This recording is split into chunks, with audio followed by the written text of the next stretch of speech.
Hai teman-teman santuy, balik lagi di rekap serial Kerasakti bagian ke-12 yang semakin mendekati ending ceritanya. Babak baru dari perjalanan para pengambil kitab suci singgah di sebuah negeri yang disebut Negeri Ayam Selasi. Samcong menceritakan ini adalah kampung halamannya dan bagaimana dirinya yang masih bayi dihanyutkan di dalam aliran sungai sehingga ditemukan oleh seorang biksu yang membesarkannya.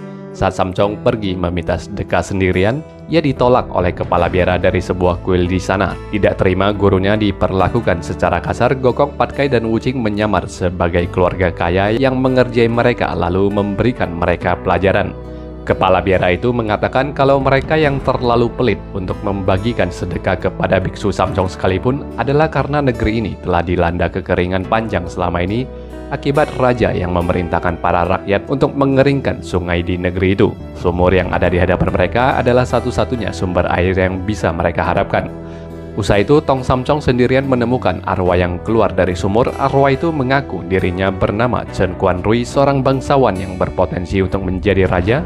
Dulunya ia dan istrinya membeli sebuah ikan langka yang dilelang dengan mahal. Tapi saat mempelajari ikan itu bukanlah ikan biasa, Chen Quan Rui melepaskan ikan itu ke dalam sungai. Penjual ikan yang tidak senang dengan aksi itu lalu membunuh Chen Quan Rui, dan penjual ikan itu ternyata adalah seekor siluman badak yang kemudian memperistri istri Chen Quan Rui yang tengah hamil di kala itu. Sementara ikan yang dilepaskan oleh Chen Quan Rui rupanya adalah Raja Naga dari Sungai Bening. Untuk membalas kebaikan Chen Quan Rui, Raja Naga mengawetkan jasadnya di bawah sumur ini dan berharap suatu hari ada seseorang yang datang menolongnya.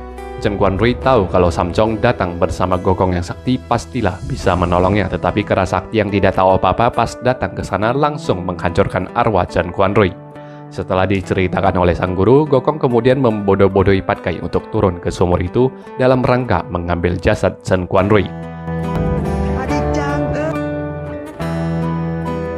Raja Naga Sungai Bening lalu naik bersama jasad Chen Quan Rui untuk menceritakan bagaimana siluman badak yang awalnya berniat membuat kekacauan di negeri ini. Ia yang mencoba menghentikannya dikalahkan dan diubah menjadi seekor ikan, lalu ikan itu pun dibeli oleh Chen Quan Rui dan Chen Quan Rui dibunuh oleh siluman badak. Siluman badak lalu mengambil istri Chen Quan Rui untuk dijadikan istrinya dan juga mengambil identitas Chen Quan Rui untuk naik tahta sebagai raja negeri ini. Setelah berkuasa, siluman badak pun memerintahkan untuk mengeringkan sungai di negeri ini dengan maksud agar Raja Naga mati dan tidak dapat membalas dendam. Tetapi untungnya ia berhasil menemukan sumur itu dan bertahan selama 20 tahun lebih. Lalu Gokong pun mencoba untuk menyalurkan hawa dewanya untuk membangkitkan jasad Chen Quan Rui, tetapi jasad itu tidak bereaksi, sehingga Gokong pun ingat jika arwah Chen Quan Rui sudah dia hancurkan. Jalan satu-satunya adalah menemukan kerabat Quan Rui untuk menghidupkan jasad itu kembali. Untuk itu, Patkai pun harus merelakan bokongnya ditembus anak panah saat ia mengubah wujudnya menjadi kelinci untuk memancing pangeran yang mereka yakini adalah anak kandung dari Chen Quan Rui. Sayangnya, pangeran itu rupanya adalah anak kandung dari siluman badak dan bukan anak kandung dari Chen Quan Rui. Samcong yang menghela napas mengira tak ada yang bisa mereka lakukan untuk menghidupkan jasad itu. Lalu ia pun berdoa dan secara ajaib Chen Quan Rui bangun dan berterima kasih kepada mereka. Untuk memberikan keadilan pada Chen Quan Rui dan meringkus siluman badak, Patkai lalu menyamar sebagai pangeran badak yang menghadiahkan sebuah pusaka Dewa Mini. Ayah badak kemudian memberikan Dewa Mini Sun Gokong ini kepada permaisurinya. Lalu permaisuri pun dibawa Gokong untuk menemui suaminya Chen Quan Rui.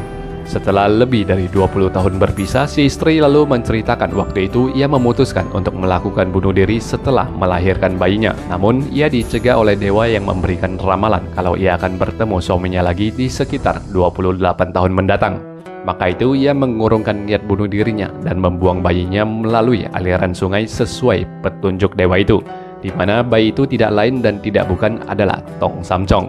Itu sebabnya juga Tong Samcong yang berdoa bisa membangkitkan jenazah Chen Quan Rui, dan liontin yang ada pada Samcong selama ini adalah bukti liontin dari orang tuanya. Reuni keluarga ini pun memberikan sukacita yang begitu luar biasa bagi mereka semua. Pada akhirnya siluman badak ditangkap dan diringkus oleh Sun Gokong. Bodhisattva lalu muncul dan menghukum 2 ekor siluman badak ini untuk mengeruk sungai yang mereka keringkan. Setelahnya, kebahagiaan Tong Samcong yang reuni dengan ibu dan ayahnya tidak berlangsung lama karena hakim neraka datang untuk menjemput nyawa Chen Quan Rui. Meski Gokong dan lainnya mencegah aksi hakim, Tong Samcong membiarkan hakim itu membawa ayahnya ke alam bawah tanah. Karena sikapnya yang begitu tega ini, Samcong dibenci oleh ketiga muridnya. Pat Kai secara habis-habisan menyindir Samcong yang durhaka. Wuching juga secara terang-terangan ngambek dengan gurunya yang tidak berperasaan. Demikian pula dengan Gokong yang kehilangan respek terhadap gurunya. Samcong hanya bisa tegar menghadapi sikap ketiga muridnya yang keras ini. Lalu ia pun meminta agar dirinya dibawa ke bawah sana. Tong Samcong membawa 2 mangkok nasi untuk berbakti kepada ayahnya, mengajak ayahnya untuk makan bersama sebelum si ayah menuju reinkarnasi, tetapi ajakan itu juga ditolak oleh ayahnya yang marah. Pada akhirnya, Samcong pun menceritakan kisah Pangeran Siddhartha sebelum mendapatkan pencerahan. Inti dari kisah itu adalah setiap orang tidak akan bisa lari dari kematian, dan kematian itu adalah sesuatu yang wajar dan tidak perlu dicemaskan maupun ditolak. Usai mendengarkan cerita itu, akhirnya ketiga muridnya dan juga ayahnya bisa dengan berbahagia dan bijaksana menerima pesan tersebut. Setelah menyelenggarakan upacara pemakaman ayahnya, Samcong pun melanjutkan perjalanan. Mereka semua sudah sangat dekat dengan tujuan akhir mereka. Gokong, Pat Kai, dan Wuching bahkan sudah memiliki impian akan menjadi seperti apa mereka nantinya. Kerasakti ingin dinobatkan sebagai Buddha perang, Pat Kai ingin dinobatkan sebagai Buddha gembira, sedangkan Wuching ingin dinobatkan sebagai Buddha cerdas. Dengan semangat, mereka menempuh perjalanan yang tersisa dan bertemu dengan Perdana Menteri Kura-Kura yang mengundang mereka ke perayaan ulang tahun Raja Naga Laut Timur. Gokong sebenarnya membenci Raja Naga Timur yang sifatnya selaka itu, tetapi ya karena untuk menghormati, ia pun setuju berangkat ke sana. Di sana, Raja Naga Laut Timur telah bersama ketiga adiknya, yaitu Raja Naga Laut Barat, Selatan, dan Utara. Keempat saudara ini sebenarnya kurang bisa akur dan suka saling pamer, juga suka saling mengejek. Ketika rombongan tiba, para Raja Naga pun memamerkan masing-masing barang pusaka mereka. Raja Naga Laut Timur memamerkan cermin kejujuran, siapapun yang melihat cermin itu bakalan berkata jujur. Gokong yang dijadikan subjek untuk mengetes cermin itu pun membuat kera itu mengatakan semua keburukan Raja Naga Timur yang ditertawakan oleh semua adiknya. Adik kedua Raja Naga Laut Barat lalu memamerkan kotak sinar bulan yang bisa membawa seseorang ke masa lalu dan masa depan. Adik ketiga Raja Naga Laut Selatan memamerkan batu 7 emosi, di mana benda pusaka ini bisa mengendalikan seseorang melalui hawa nafsu. Adik keempat lalu memamerkan biji teratai, di mana biji ini mengandung dewi hidup yang disebut Dewi Teratai, dan biji itu pun berubah menjadi seorang wanita yang sangat anggun dan elegan, membuat kakak pertama naga begitu terpikat dan jatuh hati dengan kecantikan yang ada di hadapannya. Sementara Gokong menuduh Dewi Teratai itu adalah jelmaan dari siluman ular. Tudingan kera ini tentunya ditepis oleh para naga, sehingga Gokong pun hanya mengatakan bahwa ia telah memperingati mereka kalau siluman ular ini sangatlah licik dan akan memperdayai mereka. Perjalanan rombongan pun berlanjut hingga tiba ke sebuah desa di mana para penduduknya menyembah 6 dewa yang katanya sangatlah manjur dalam mengabulkan permintaan mereka. Penasaran, rombongan pun mencari tahu, dan rupanya ke-6 dewa yang dimaksud itu adalah siluman gajah, siluman harimau, en-en dan ibu laba-laba, siluman tengkorak putih, dan siluman beruang. 6 siluman yang sudah kenal dengan Gokong ini rupanya sudah bosan berbuat jahat. Mereka ingin menjadi dewa ataupun bahkan menjadi Buddha. Mereka menceritakan bagaimana mereka menolong penduduk. Misalnya saat penduduk meminta diberkahi anak, maka mereka akan mengambil anak dari penduduk yang memiliki banyak anak dan memberikannya kepada penduduk yang tidak memiliki anak. Tentu saja Gokong langsung menuduh mereka ini sudah terlalu halu untuk menjadi seorang Buddha. Samcong sendiri malah tersenyum bahagia. Menurutnya, ke-6 siluman ini sudah memiliki niat yang baik, tetapi caranya saja yang salah. Lalu Samcong pun memberikan mereka ceramah yang begitu panjang dan membosankan. En-en yang menyelinap keluar lebih kaget lagi saat mendengar dari Gokong, Pat Kai, dan Wuching kalau gurunya masih memiliki koleksi topik ceramah yang begitu panjangnya. Gadis laba-laba dan siluman lain pun mengeluh, yang intinya mereka ingin menjadi Buddha tetapi tidak ingin menjalani prosesnya dan mengharapkan hasil yang instan. Pada akhirnya Biksu Tong pun memberikan penjelasan bahwasanya tidak ada yang instan di dunia ini dan segala sesuatu perlu diperjuangkan, seperti yang mereka lakukan mengambil kitab suci dengan menjalaninya selangkah demi selangkah. Setelah 6 siluman itu cukup mengerti, para rombongan pun pamit melanjutkan perjalanan mereka. Dalam perjalanan, 3 murid Samcong lalu berpikir apa sih enaknya menjadi Buddha dan kenapa ke-6 siluman itu juga ingin menjadi Buddha seperti impian mereka. Hal ini pun mereka tanyakan langsung ke sang guru. Samcong lalu menjelaskan kalau menjadi Buddha adalah mencapai sebuah kondisi yang dinamakan telah terbebas dari segala hawa nafsu dan keinginan. Setelah mendengar penjelasan panjang lebar itu, murid-muridnya pun mulai berspekulasi ke sana kemari, takut mereka akan kebosanan, takut tak bisa ketemu Dik Chang'e, takut tidak bisa melakukan ini dan itu. Intinya, kehidupan duniawi memang sangat menggoda sehingga ketiga muridnya ini pun mulai merasa tidak siap jikalau sampai mereka harus menjadi Buddha dan harus melepaskan semua keinginan-keinginan mereka. Gokong bahkan bersandiwara dengan kedua adiknya dengan berpura-pura sakit di keesokan harinya. Mereka semua terlalu takut untuk mencapai tujuan akhir mereka. Takut kalau sudah menjadi Buddha tidak bisa melakukan ini dan itu sehingga mereka memutuskan untuk mencuri kotak sinar rembulan dari Raja Naga agar bisa menggunakan benda itu menuju ke masa lalu. Istilahnya mereka mau puas-puasin bermain dulu deh sebelum menjadi Buddha. Sementara itu di Istana Naga Laut Timur, siluman ular mulai memanfaatkan Raja Naga Timur yang dimintanya untuk memberikannya 3 benda pusaka. Karena sudah terpesona, Raja Naga Timur pun pergi mencuri kotak sinar bulan dan juga batu 7 emosi dari kedua adiknya. Setelah mendapatkan 3 benda pusaka itu, Ratu Ular yang ingin membunuh Raja Naga Timur dikagetkan dengan berita ada penyusup. Rupanya itu adalah Gokong, Patkai, dan Wuching yang datang terlalu telat untuk mencuri kotak sinar bulan sehingga ketiga murid Samcong ini hanya bisa kabur dengan tangan kosong. Kegaduhan itu membuat adik-adik naga datang ke sana dan menangkap basah kakak mereka yang telah mencuri pusaka mereka. Tetapi kakak naga malah menggunakan statusnya dengan terang-terangan mengklaim kalau benda itu harus menjadi miliknya. Sejak saat itu, Raja Naga Timur mulai melalaikan tugasnya sehingga terjadi bencana hujan dan banjir di mana-mana. Raja Timur menggunakan kotak sinar bulan untuk kembali ke masa muda dan beromantis-romantisan dengan Ratu Ular. Putri Raja Naga yaitu Putri Mutiara mulai protes terhadap ayahnya, tetapi sang ayah tidak menggubris dan lebih membela kekasih barunya ini sehingga Putri Mutiara bersama pelayannya pergi mencari Sun Gokong untuk meminta bantuan. Putri lalu menceritakan asal-usul benda pusaka tersebut bahwa dulunya ia dan kakek nenek naga pernah bertemu dengan dewa yang ingin membakar 4 benda pusaka yang dianggapnya terlalu berbahaya. Merasa tertarik, Putri lalu meminta benda-benda itu walau awalnya si dewa menolak karena benda itu dianggapnya jahat, tetapi ia tetap memberikannya setelah kakek naga melakukan permohonan. Singkat cerita, salah satu dari benda pusaka itu bisa memberikan 3 permintaan dan Putri menggunakan permintaan pertamanya.